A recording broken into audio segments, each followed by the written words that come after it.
Olá, pessoas, boa noite. Vamos dar sequência agora no nosso curso de integração, que está voltado ou direcionado para quem quer se tornar membros aqui da comunidade Cristã Zoe, ou para aqueles que querem conhecer de uma maneira mais ampla, né? Qual é a visão, missão e valores da nossa igreja, e para aqueles que estão nos namorando, né? Aqueles que querem se tornar membro, mas primeiro precisa saber como que a gente pensa acerca das principais doutrinas cristãs. E quando a gente fala das principais doutrinas cristãs, envolve também o conceito do que é ser igreja, o conceito sobre maldição hereditária, o conceito sobre qual que é o perfil de um culto que agrada a Deus, o conceito de entender qual é o propósito do discípulo de Jesus, o que é ser igreja, qual que é a missão da igreja, o que é dom, quais são os dons que existem, para que servem os dons e tantas outras, né, informações e tantos outros assuntos que a gente precisa entender quando você vai se integrar a uma igreja, quando você decide fazer parte da membresia, de ser membro de uma igreja. É importante você entender quais são os valores, qual é a visão, qual é a missão dessa igreja, qual que é a cultura, né, qual que é a base teológica. Então é sobre isso que se trata o nosso ITG, que é o curso de integração. E na semana passada nós apresentamos aqui para vocês no módulo 1 a nossa missão, a nossa visão e a nossa cultura. Ficou claro para todos que participaram da nossa aula, nesse primeiro curso, que nós somos uma igreja que temos a visão e a nossa missão é ensinar, amar e servir.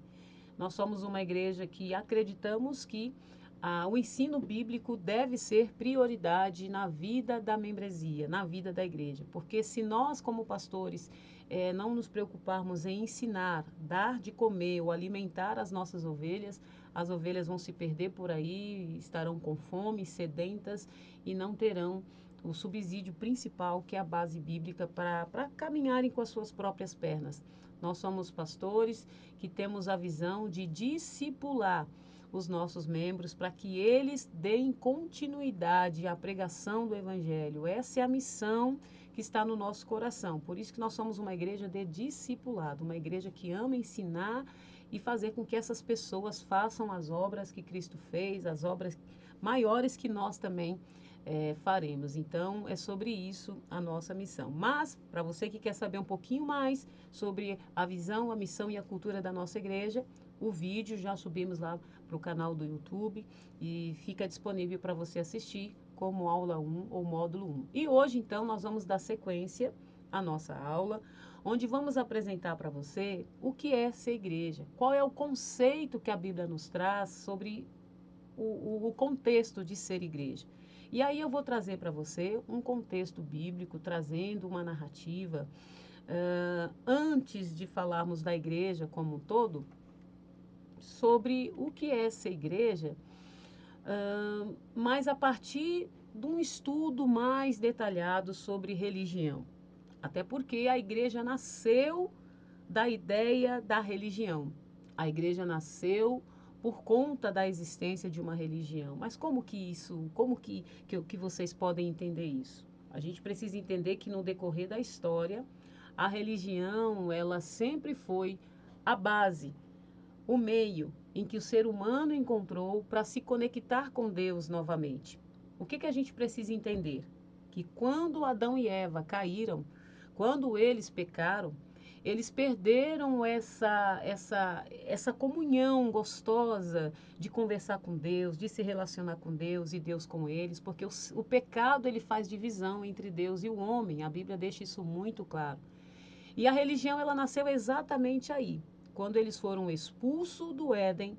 Houve então na vida de todos os seres humanos, e principalmente de Adão e Eva, que caíram, ou seja, depois da queda, houve essa necessidade de um relacionamento mais urgente, mais de perto com Deus, porque eles desfrutavam de uma comunhão direta com Deus e por conta do pecado houve uma ruptura, houve aí um buraco, né? O homem perdeu o sentido da vida, por isso que nós sabemos que todo ser humano sem Deus, ele é vazio, ele é ele não tem um norte. Ele vai dando as suas cabeçadas, vai tomando decisões por si mesmo, mas nessa necessidade, né, nessa busca que existe dentro dele de querer se conectar com Deus de novo. Por quê? Aí vocês precisam entender, quando Deus forma o homem e sopra nas narinas ali do homem fôlego de vida, Deus está Deus colocou dentro do homem exatamente esse desejo de se relacionar com ele. Então é por isso que, de forma desesperadora, hoje nós vemos o homem dando cabeçadas e criando para si meios, cultos, liturgia, crenças, como forma de ter um vínculo com Deus, né? Por isso que a palavra religião, ela vem do latim, que significa religare, quer dizer que o homem precisa reatar a comunhão perdida, né? E esse reatar aqui se refere ao esforço do homem de se conectar com Deus, de restaurar aquele vínculo original entre o Criador e a humanidade, aquela coisa gostosa que Adão e Eva perdeu quando eles decidiram pecar contra Deus.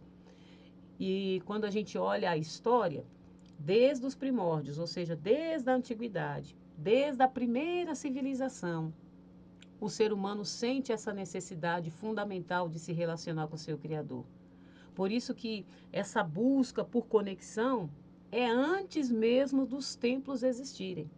A religião, ela nasce a partir dessa necessidade. Então é isso que vocês precisam entender. Então, antes dos templos existir, a religião já existiu ou já existia dentro dos corações humanos.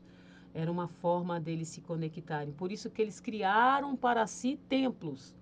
Eles criaram para si locais, objetos, coisas palpáveis, para que eles pudessem, de certa forma, dentro do entendimento deles, ter esse vínculo, ter esse relacionamento com Deus. Por isso que a religião, ela surgiu nessas civilizações mais antigas, como uma proposta às necessidades humanas de explicar, por exemplo, os fenômenos naturais. E a gente vai ver isso nos filósofos do primeiro século. A gente vai ver de Sócrates, Aristóteles, Platão, eles tentando interpretar a obra da criação de Deus ou os fenômenos da natureza a partir das suas crenças, a partir das religiões, a partir das suas religiões. Eles acreditavam que eram os deuses que tinham criado o sol para um propósito. Eles acreditavam que, a partir da sua religião, que o sentido da vida só era possível a partir dos deuses e assim sucessivamente, né? Então eles criaram para si práticas como sacrifícios, rituais e começaram então a construir templos, algo palpável para que eles pudessem então se conectar com Deus. Então, antes da gente entender o conceito de igreja, a gente precisa entender da onde a igreja nasce. Qual que é a ideia da igreja? Por que ela nasceu? Qual que é o propósito da igreja? Mas antes de explicar o que é essa igreja, a gente precisa entender a origem da igreja, da onde ela surgiu. Então a igreja, ela surge desse esforço humano de reatar essa conexão perdida lá no Éden por conta de Adão e Eva. E por isso eles criaram para si meios, cultos, rituais, para que eles pudessem se conectar com Deus de novo. Mas sabe o que é interessante diante disso? Que Deus se manifestou a partir de uma nação, a partir de um povo. Olha como Deus é estrategista. O povo de Deus, que é o povo de Israel, eles já tinham se conectado com outras nações. Eles também praticavam rituais, eles também idolatravam dentro de outras culturas, ali da Babilônia, né, da Mesopotâmia, dos povos egípcios, eles também praticavam as mesmas crenças, eles também praticavam os mesmos rituais pagãos que os demais povos. E justamente Deus decide se revelar a este povo, dentro de uma cultura, dentro das suas experiências religiosas, dentro das suas experiências ritualistas. Deus, então, ele decide se revelar a este povo, trazendo para si, para esse povo, essas experiências que eles já tinham da religião, o verdadeiro significado da revelação de Deus para a salvação do homem. Por isso que quando Deus chama Abraão, e vocês vão perceber isso na história, Deus chama Abraão e fala: Abraão, sai da sua terra, do meio da sua parentela e vai para o lugar onde eu te mostrarei. E Deus faz uma aliança com Abraão. Então Israel, ele nasce a partir dessa aliança, Gênesis capítulo 12. Deus chama Abraão, que também era nômade, ele era um dos povos tribais que o povo de Israel vivia, não tinham terras, então eles viviam ali, viviam acolá, eles viviam em tendas, e Deus fala: vai para uma terra que eu vou te mostrar. Da sua descendência, Abraão, farei grandes povos, grandes nações, e eles serão. Olha, havia uma palavra de Deus para Abraão, dizendo: e eles serão aqueles que vão revelar, aqueles que vão apresentar, eles terão a missão de revelar o Deus salvífico que eu vim para transformar a humanidade. Então, Abraão, ele sai da sua terra e ele vai rumo às promessas que Deus designou para o seu povo. E a partir de Abraão, nasce Isaac, depois vem Jacó, e depois Jacó vem José, e aí nós conhecemos a história do povo que Deus escolheu para serem as testemunhas, para revelar às demais nações, aos demais povos, às demais civilizações, que havia um Deus que criou todas as coisas e que este Deus deu-lhes a eles a missão de propagar, de anunciar essa mensagem de salvação a todos eles. Mas o interessante é que Deus, ele se revelou dentro de uma cultura que já tinha os seus rituais, que já praticavam também o culto, que já tinham os seus templos estruturados para cultuar, para buscar a Deus, para conhecerem a Deus. Então Deus, ele se apresenta exatamente dentro da tradição de adoração e da legislação humana. E é interessante que o judaísmo, né, na época de Abraão, o povo hebreu, que a religião hebreia, né, que depois passa a ser a religião judaica, foram os primeiros povos que dentro da sua religião foram chamados de monoteístas.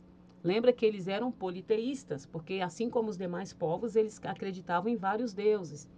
Eles, para se conectar com Deus, eles davam formas a objetos. Lembra do bezerro de ouro, quando Moisés sobe no monte para falar com Deus e Deus vai revelando os mandamentos ali para Moisés? Quando Moisés desce, o que o povo tinha feito para si? Como forma de cultuar e adorar a Deus? Um bezerro de ouro. Então vocês percebem que a religião foi uma estratégia, foi um meio que as pessoas encontraram para se conectar com Deus novamente. E o povo de Deus também estava inserido dentro dessa cultura. E Deus se revela dentro dessa cultura, dentro dessas práticas. E Deus fala: agora vocês vão, dentro da religião de vocês, eu vou ensinar a partir dos meus mandamentos, a partir daquilo que vocês precisam entender, quais são os mistérios da revelação de Deus para a salvação da humanidade, para a redenção da humanidade. Então, o judaísmo, ele foi a primeira religião monoteísta. O que é o monoteísmo, gente, para vocês entenderem? As demais nações, como os egípcios, os babilônicos, os assírios, que eram as nações mais fortes da época, só para vocês entenderem, eles eram politeístas. O que é o politeísmo? Politeísmo é a crença em vários deuses.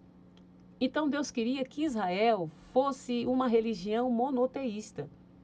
Deus queria que eles adorassem somente a Deus. Mono é monoteísta. Adorar apenas um Deus, um único Deus. Então Deus chamou essa nação para ser uma religião monoteísta. Então Deus queria, através dessa religião criada por Israel, ele queria se apresentar, se revelar. E foi assim que nasceu a religião judaica. Para você entender onde nós vamos chegar como o sentido de ser igreja, por que a igreja, o conceito de igreja. Então, estou dando toda essa volta para você entender. E vale lembrar que no Novo Testamento, Jesus Cristo é essa ponte entre a religião, né, ou seja, o religare, o homem que quer se religar, se reatar com Deus. Jesus é o intermediador, ele é o caminho. Por isso que Jesus é apresentado como a solução definitiva para a reconexão entre Deus e o homem, abrindo então um novo caminho para a humanidade se reconciliar com Deus. Mas antes Israel foi chamado. Israel foi chamado para ser testemunho.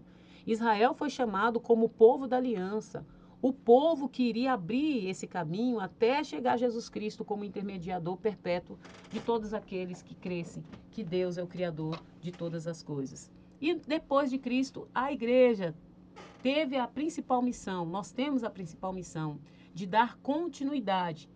Nós fomos enxertados na videira que é Jesus. O próprio João diz isso, né? Então, a igreja é a comunidade de crentes que foram reconectados com Deus através de Cristo, vivendo como, gente, em comunhão e manifestando o amor e a graça de Deus ao mundo. Então, esse papel que era de Israel foi incumbido a nós. Israel rejeitou a aliança. Aliás, Israel quebrou a aliança com Deus. E nós vamos entender como que Israel fez isso. Lembra que nós conversamos que Deus se revelou dentro de um povo a partir da sua cultura, a partir das suas crenças, para revelar o verdadeiro plano de salvação. Então, o que Deus faz? Sabendo Deus que o povo a qual ele se revelara, como Israel, era um povo religioso, que também adorava outros deuses, que também praticava a idolatria. Deus então manda Moisés construir um tabernáculo como um propósito ou um plano de salvação, de redenção para o homem. Lembre-se que a queda trouxe a necessidade do ser humano de reatar essa aliança com Deus. E como que o homem passou ou começou a buscar isso, gente? Só para a gente recapitular aqui. Fazendo templos, criando os cultos, rituais, liturgia, maneiras que eles acreditavam que seria dessa forma que eles iriam se reconectar com Deus. Por quê? Por conta dessa necessidade espiritual que o homem tem de se conectar com Deus. Há uma sede, o mundo tem sede de Deus, mas por não saberem ou por recusarem a graça, ou por não entenderem o plano perfeito da salvação de Deus, o homem vai gerando para si mesmo ídolos, o homem vai se transformando em qualquer coisa, menos aquilo que Deus proporcionou para ele. Por isso que o papel da igreja hoje é revelar esse plano da salvação. Então Deus, o que ele faz? Entendendo essa necessidade de salvação, e dentro dessa cultura Deus chama Moisés e fala: Moisés, eu tenho um plano para salvar os seres humanos. Construa um tabernáculo. Lembra que Moisés vai no Egito, o povo já tinha os costumes lá do Egito, o povo praticava as mesmas idolatrias de culto a outros deuses, então o povo vem cheio, quando Deus tira o povo lá do Egito, o povo vem cheio de idolatrias, cheios de costumes lá do Egito. E para deixar isso foi um processo, gente, e mesmo assim o povo pereceu no deserto. Só entrou na terra prometida Josué e Calebe, todos pereceram no deserto porque eles não deixaram a idolatria, eles não deixaram para trás o passado, né? Eles deformaram o perfil e estilo de culto que foi estabelecido por Deus e que eles deveriam seguir. Então Deus chama Moisés e fala: monta um tabernáculo. E Deus deu as regras, Deus deu o modelo, Deus deu a forma que Moisés deveria construir o tabernáculo. Para quem não sabe, o tabernáculo era cheio de elementos ritualistas. Percebam que o tabernáculo era dividido em lugar, o altar, o átrio, né, onde ficava ali o altar de sacrifício, a bacia, o lavatório, onde o sacerdote deveria entrar e se lavar antes de entrar no lugar santo. Existia o lugar santo, onde tinha a mesa da proporção, né, que era a mesa dos pães asmos, que tinha todo um ritual ali, gente, que apontava para Cristo. Havia o candeleiro, né, o candelabro, onde o sacerdote teria que fazer toda aquela manutenção, e dentro do lugar santíssimo havia ali uma divisão entre o lugar santo e o lugar santíssimo. Havia uma cortina que separava, né, um lugar do outro. Dentro do lugar santíssimo estava então a Arca da Aliança, e dentro da Arca da Aliança havia então a tábua da lei e havia a vara de Arão. O que eu quero dizer com isso? Porque essa aula não é para nós falarmos detalhadamente dos recursos simbólicos, né, que dentro do tabernáculo que existia ali dentro. Mas o que eu quero dizer? Que cada elemento e ritual naquela estrutura de culto apontava para Cristo crucificado. Em algum momento nós vamos pregar e nós vamos ensinar lá na nossa igreja quais são os símbolos, é, o que cada elemento do tabernáculo representava. Era sombra para Cristo. Então a gente vai ensinar sobre isso de uma forma mais detalhada. Então, era dessa maneira que Deus se revelava. O tabernáculo ele era montado cada vez que o povo parava e tinha um tempo certo, o horário certo, o momento certo no deserto. O povo ali deveria, em conjunto, montar o tabernáculo, deixar os elementos tudo pronto e em volta do tabernáculo estavam cada líder e todas as suas tribos, né? Cada tribo tinha uma liderança e somente o sumo sacerdote podia entrar dentro do tabernáculo e oferecer culto e oferecer sacrifício em favor do povo. Somente o sacerdote. E mesmo assim, o sacerdote ele entrava dentro do tabernáculo com um cinturão amarrado, né, uma corda amarrada no cinturão e com o sininho balançando. Ele precisava estar sempre em movimento. Se o sacerdote estivesse em movimento lá dentro, era sinal que ele estava vivo, porque se o sacerdote entrasse em pecado dentro do tabernáculo, ele era fulminado, ele era morto ali dentro pelo próprio Deus, porque o lugar era um lugar santo, porque era um lugar onde Deus havia estabelecido a partir de um ritual divino, os meios e os critérios para ele se revelar ao povo novamente, para que o povo pudesse ser perdoado dos seus pecados, porque nós sabemos que para chegar até a Deus é somente através da remissão dos nossos pecados. Uma vez que os nossos pecados são perdoados, acontece a reconciliação de Deus com o homem novamente. Aí o processo de regeneração, que é o processo da metanoia, que é a mudança de mente, ela começa a agir nas nossas vidas porque nós vamos nos alimentando de Deus, nós vamos nos alimentando da palavra e isso nos torna mais próximo de Deus. Então, os atributos da salvação é exatamente esse religare, né? Nós estamos nos conectando com Deus novamente cada vez que a gente deixa para trás a velha maneira de viver e a gente decide viver um novo de Deus, uma nova vida de Deus. É por isso que Cristo é o nosso intermediador direto entre Deus e o homem. Então o povo criou o tabernáculo e até então a Bíblia diz que Deus se manifestava, né, lá no lugar santo, quando o sacerdote entrava e espargia o sangue em volta ali da arca. A Bíblia diz que a glória de Deus era manifesta e todo o povo que estava do lado de fora da tenda ali do tabernáculo celebrava, porque eles também viam e sentiam a presença de Deus se revelando novamente ao povo, ou seja, reatando essa aliança que foi quebrada por conta do pecado. Mas com o passar do tempo, esse modelo de culto, né, que Deus trouxe para o povo escolhido, o povo da aliança, ele sofreu algumas deformações. Com os sacerdotes, primeiramente com os sacerdotes e com o povo, que deixaram de dar foco, né, de focar em Deus, e eles passaram a confiar, gente, nos objetos do culto, como a Arca da Aliança, por exemplo. Ou seja, os objetos do culto, principalmente dentro ali do tabernáculo, né? Os pães asmos, o altar de sacrifício, ou seja, toda aquela liturgia, aqueles rituais de culto passaram a ser muito mais importantes, passaram a ser objetos de adoração, de veneração, de idolatria pelo povo. E Deus com isso se irou. E quantas vezes a gente vai entender dentro dos relatos bíblicos que por conta da idolatria, as consequências desse pecado da idolatria para o povo era terrível. Um exemplo disso é que por 70 anos o povo de Deus ficou exilado, né, lá na Babilônia. A Bíblia diz que no ano 586, Nabucodonosor, né, ele invade Jerusalém, destrói o templo, né, onde era idolatrado pelo povo. Os cultos já não eram mais favoráveis a Deus, era cultos aos sacerdotes, era o apego aos objetos, aos rituais. Então Deus permite que o exército babilônico invade Jerusalém e por 70 anos o povo é levado sobre o cativeiro, fica sobre o cativeiro de Nabucodonosor. A arca de Deus, que era o objeto da presença de Deus, que representava a presença de Deus, a arca de Deus foi levada e até hoje ninguém sabe onde foi parar essa arca. Ou seja, as profecias de Isaías, de Jeremias, entre outros profetas, que denunciava a idolatria de Judá, não foi suficiente para o povo deixar a prática da idolatria.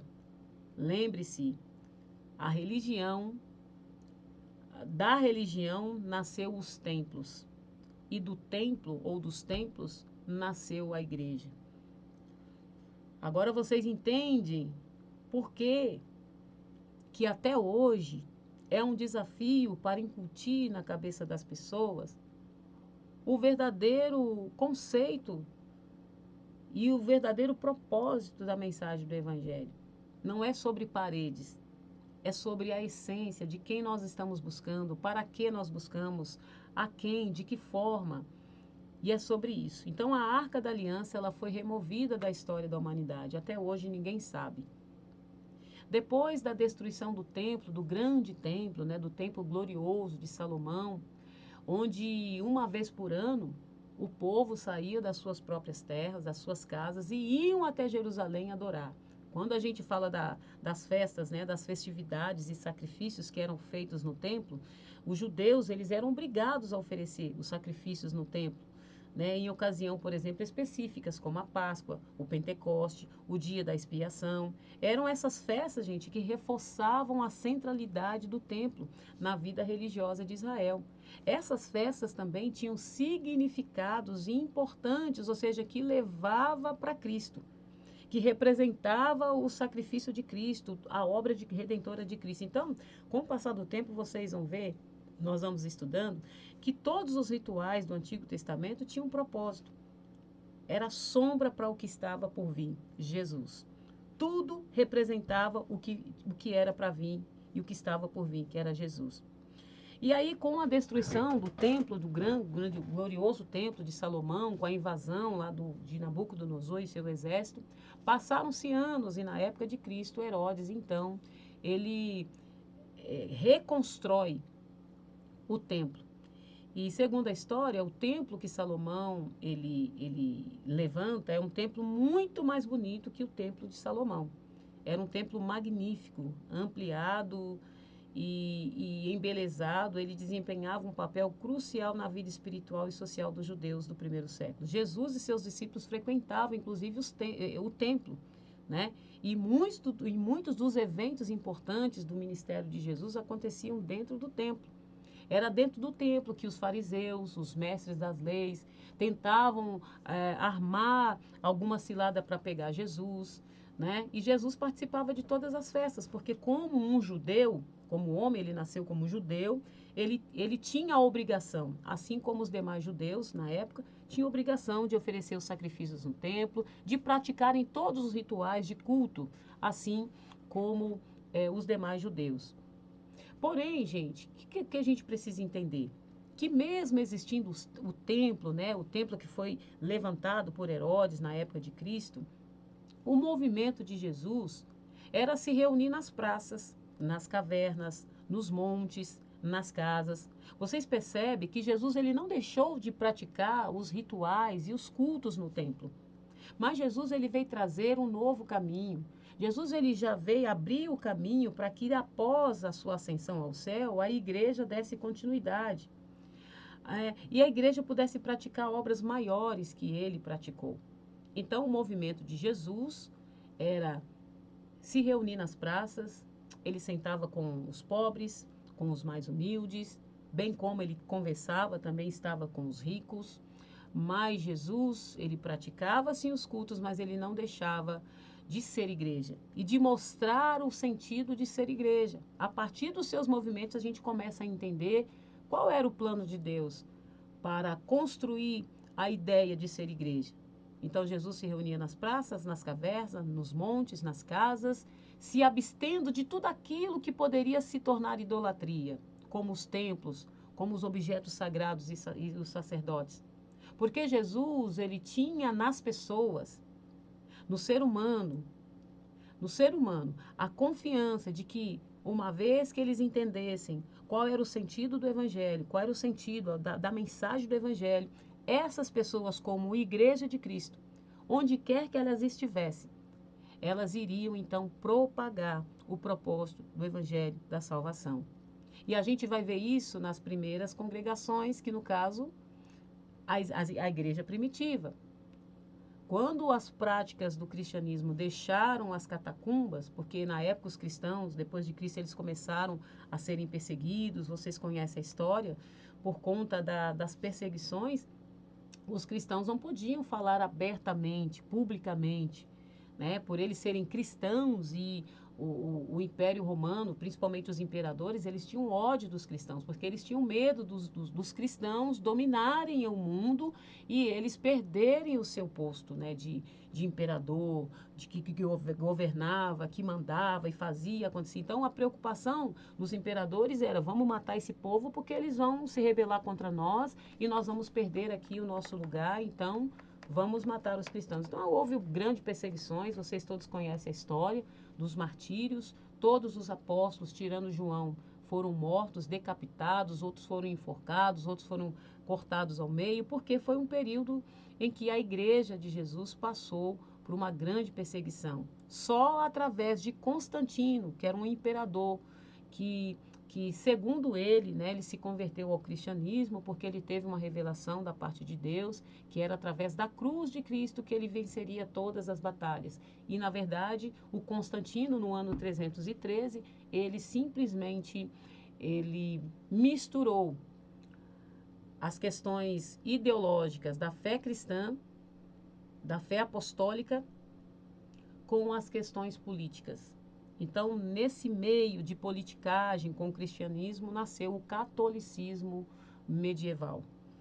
Mas, para que vocês entendam um pouquinho das questões da igreja, o movimento de Jesus, ou os movimentos de Jesus, onde ele se reunia nas praças, nas cavernas, nos montes, até mesmo na sinagoga, já davam um direcionamento para a formação da igreja.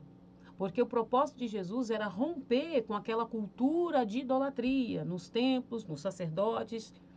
E isso, gente, traz para nós um ensinamento muito importante no século XXI. O que a gente vê hoje dentro das nossas igrejas evangélicas? Eu falo, qual que é o maior desafio para nós hoje? Porque ainda essa cultura de religião está muito enraizada dentro das nossas igrejas. As pessoas, elas vão ao templo. As pessoas vão ao templo, aqueles que se dizem evangélicos, que são os religiosos de hoje, eles vão ao templo para cultuarem aos homens. Eles precisam de objetos, de algo palpável para sentir Deus, para ver Deus, para se conectar com Deus. Ou seja, a mesma prática do povo da antiga aliança, que é Israel, a mesma prática do catolicismo romano medieval, são as mesmas práticas que estão inseridas dentro das nossas igrejas. Então, a nossa visão enquanto igreja cristã, trazendo agora para a comunidade cristã hoje, o nosso propósito é romper com essa estrutura religiosa de que o mais importante é o templo, é o objeto, são coisas do que pessoas, do que a Deus. E aí a gente vai entendendo isso com o movimento do protestantismo. A Igreja Católica, só para vocês entenderem, a Igreja Católica, ela teve sobre o seu poder por mais de 1000 anos a palavra de Deus. Para vocês entenderem, antes da Reforma Protestante, o catolicismo, ou seja, a Igreja Católica dominava o mundo. A Igreja Católica, ela tinha influência política, religiosa, ela dominava a ciência. Então o poder estava, o controle estava na mão da igreja. E a igreja tinha a palavra de Deus. Só que o papado, o sistema do papado que acabou, ou seja, o sacerdote do Antigo Testamento se tornou papado no período medieval. Então a igreja, ao invés de pregar a palavra de Deus, a igreja vendia a salvação através das indulgências. A igreja negociava a salvação. Os pobres, eles eram largados. Ou aqueles que mal tinham um teto, ou seja, um terreno, eles tinham que vender ou doar para a igreja, e a igreja transformava isso em benefícios próprios. Comportamentos muito similares aos dias de hoje, no movimento neopentecostal, ou do movimento da prosperidade, a igreja da prosperidade. E aí nasceu o movimento protestante. Todos nós conhecemos a história da Reforma Protestante. A Reforma Protestante se deu através de homens que conheciam a palavra de Deus, assim como Martinho Lutero, que era um padre, e ele tinha o poder do conhecimento da palavra. E quando ele entendeu que a salvação, a justificação era pela fé, de acordo com Romanos 1,17, ele então rompeu com essa estrutura religiosa da Igreja Católica medieval e trouxe a Reforma Protestante. E a Reforma Protestante, ela veio como uma declaração teológica e a prática de uma igreja simples e funcional. Enquanto a Igreja Católica tinha estruturas, né, os templos eram gloriosos, glamurosos, assim como o Templo de Salomão ou o Templo na época de Herodes, porque a igreja cada vez mais se enriquecia à custa do povo mais humilde principalmente. Aí a Reforma Protestante veio para arrebentar com essa estrutura religiosa. Os papas, eles eram adorados. Os papas queriam e exigiam que as pessoas o conhecessem como que eles fossem o representante de Deus aqui na Terra. Aquele que não se prostrava diante dos papas e diante das imagens que dentro da Igreja Católica, a partir de Constantino, trouxe, essas pessoas eram excomungadas, eram queimadas vivas nas praças públicas. E a Reforma Protestante, a partir de Lutero, veio para romper com essa religiosidade que o catolicismo medieval, durante 1000 anos, construiu. E, lamentavelmente, até hoje, nós herdamos ainda muitas coisas, muitas religiosidades, muitas práticas, muitas coisas místicas da Igreja Católica medieval. Então, os protestantes, eles começaram, a partir dali, depois da Reforma, a construir templos mais simples, em contrastes com os grandiosos e ornamentados templos católicos, né? Dizendo que a proposta era desapegar ao luxo, ao templo, aquele estilo de culto voltado ao homem, né? A um estilo de culto em adoração ao homem, mas que o simples, ele é funcional, porque o simples traz Jesus de volta para o momento e para um tempo de adoração nos templos. E os templos pós-modernos, a gente vai ver que a era pós-moderna, ela trouxe uma diversidade de estilo e abordagens na construção e utilização dos templos cristãos, né, com uma característica mais flexível, mais multifuncional, com design mais contemporâneo. E qual que é a questão? A questão aqui não é que a gente está ensinando contra os templos, contra templos bonitos, com designs mais modernos. Não é sobre isso o que a gente está trazendo aqui. O que a gente quer dizer é que o templo, ele é um fruto da religião. O templo é fruto da religião. Lembra que nós falamos lá atrás? A religião nasceu da necessidade humana de reatar a aliança com Deus. Ou seja, essa sede espiritual de forma inconsciente que existe dentro do homem faz com que o homem crie para si cultos, templos, liturgia, rituais, a partir das suas crenças como meio de se reconectar com Deus. Mas a religião, gente, mas o templo não define a igreja. É sobre isso aqui, o cúmene dessa palavra é exatamente isso. O templo é fruto da religião, mas o templo não define a igreja. O que é a igreja? Dentro da linguagem, da abordagem de Jesus, através dos movimentos que Jesus fazia, indo nas praças, entrando nas casas, comendo com as pessoas, pregando nas casas, ensinando as pessoas. A igreja é um grupo de pessoas que ama a Deus, a sua palavra e as pessoas. Eu vou repetir para vocês gravarem isso. O que é a igreja? A igreja é um grupo de pessoas que onde ela chegar, ou onde estiver esse grupo de pessoas, elas estarão para amar a Deus, para amar a palavra de Deus e as pessoas. Em resumo, seremos igreja onde quer que estivermos, desde que nós nos reunimos ou nós nos reunamos em nome de Jesus. A igreja de Cristo é um corpo e Jesus é a cabeça.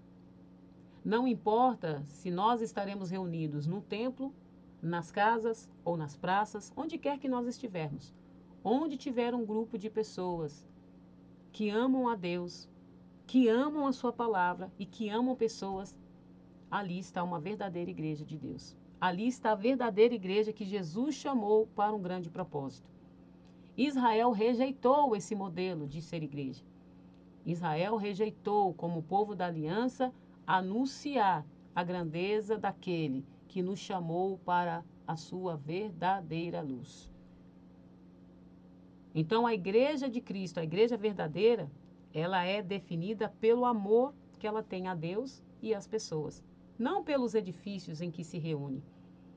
Eu vou dar um exemplo, nós construímos uma igreja onde nós, uma igreja assim, nós construímos um espaço, um templo, onde nós nos reunimos em nome de Jesus, em comunhão uns com os outros, para aprender a palavra de Deus e anunciar o Evangelho. O propósito de ser igreja é isso. Nós não só nos reunimos nos templos, mas nós nos reunimos nas casas. Em qualquer lugar que nós estejamos, nós estamos para aprender a palavra de Deus, para amar a Deus, amar as pessoas e propagar, e divulgar, anunciar a palavra de Deus até que Ele venha.